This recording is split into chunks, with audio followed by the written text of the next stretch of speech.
Student, a second part of the chapter 9 is how to organism life. Now, the number of species of living organism on Earth is very fast and it increases every year in the continuous discovery of new species. As you know, that scientists are researching in different ways, so they are inventing the new species every year. So the number of organisms will increase day by day. So if you look to the place such as hot desert or mountains covered with snow, seas and oceans, freshwater bodies such as rivers and ponds, we find huge variety of called biodiversity. Huh? The place where each organism lives naturally is called a habitat or dwelling place. Suppose we are living here in a climate area of a temperature 30 degree to 40 degree range, and here the humidity is have some range, and we know that the moisture has some range, the wind speed has some range. So if suddenly we move to or shift to the Kashmir area, the cold region area, then what we will face? We will face cold fever or anything, we cannot adjust ourselves. So now we are habitat with this place. So to live in a particular kind of surrounding, organism develop special structures or do function adjustment that help them to survive in their habitat. This is known as adaptation.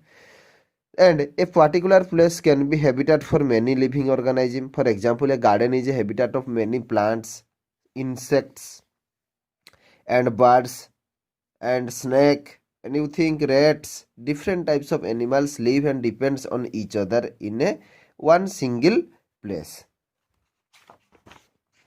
And the next is that the different climatic conditions at different places on earth have created a variety of habitats for living. So in the earth there is different. Suppose you think the animals kangaroo living in Australia, it is not available in India, and the elephants are available plentifully in India but not plentifully in that region. So this is due to the geographical adaptation. Terrestrial habitat. Terrestrial, this include forest, grassland, those who are living on the lands. Aquatic habitat, those who are living in the water. How do living organisms adapt to their habitat? Now, in adaptation may be defined as change in the structure or function of the body or the behavior of an organism, which helps them to survive in its habitat. The adaptation in plant and animals living in different habitat take place over a very long period of time. The structure, function and behavior changes slowly with the changes in surrounding. Then terrestrial habitat. Plants and animals that live on land are said to be terrestrial habitat. Some example are forest, then desert, then mountain. Desert. There are hot and cold deserts. That deserts of Rajasthan and South Africa, that is Sahara, are example of hot desert. And Gobi Desert in Asia is a cold desert. Desert, you know that where no rainfall. So the all around you look, there is only sand and sand. So these are regions which show extreme climatic condition of heat and cold dryness. There is the scarcity of rainfall. Okay. Days are very hot and nights are very cold. Plants grow in deserts are known as xerophytes and dry. And xero means dry and phyte means plant. So the plants grow in desert is known as xerophyte. Then adaptation in desert plant. They have thick, fleshy and green stem to store water to carry out the photosynthesis, because they every time they did not get sufficient water. So whenever they got the water, they kept it store for future use. And leaves either absent or reduced to spine. If they have leaves, they are modified to spines.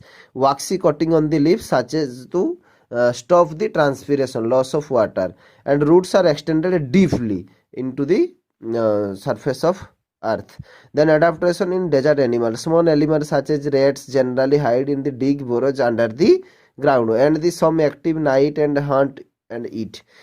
Some go into the hibernation or long sleep, because in the long sleep you know that your what happens now, your minimum energy required to survive, and your metabolic activity also decreases, your digestion and everything your decreases. So the animals are go to hibernation. Hibernation means long sleep. They are sleeping for 2-3 days and again once come out and again they eat something, again they are going to sleep.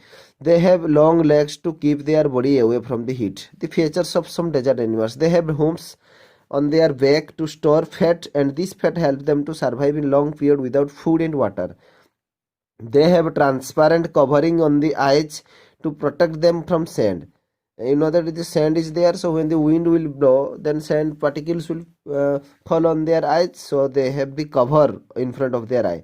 They have padded feet which can walk on the sand without sinking. This is the important thing. Then think about grassland. These are the open space mostly covered by the grasses. They are home of the large herds of grazing animals such as deer, zebra, and bison, and their predators.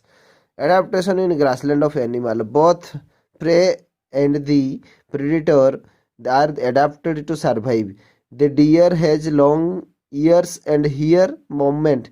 It has eyes on the side of its face to see in all directions, and it can run fast, escape from the predators.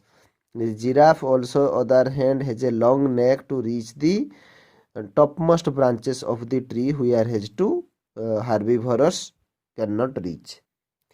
Then in mountains, these areas are the cold and windy. Sometimes rocky snowfall may take place in some mountains, while some are always covered with snow.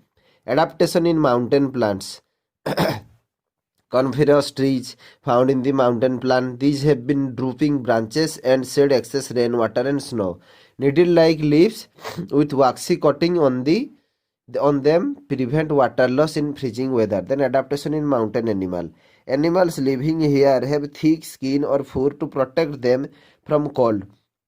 They have thick and strong limbs with strong hooves to run and climb on the rocky mountain. As we go higher the mountain, the type of plants and animal change. Then aquatic habitat, you know that water bodies are habitat of many plants and animals on earth.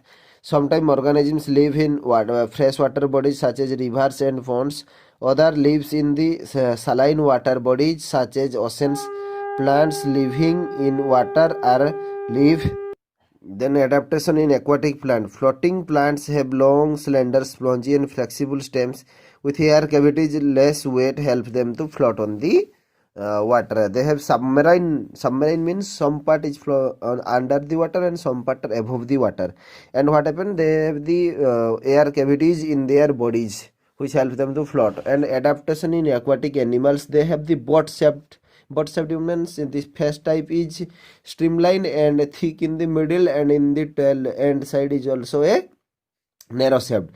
They have gills to help them to receive the dissolved oxygen in the water.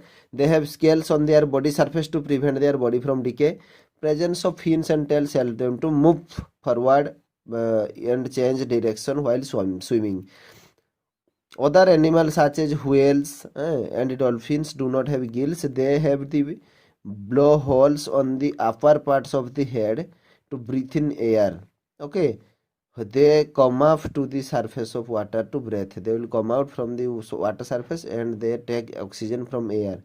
Toads and dogs have webbed feet which help them to swim. A toad has the strong back leg and left and catch the prey. What do you mean by toad and frog? Frog lives in the land and a toad lives in the water. Thank you. Your PT2 syllabus is over.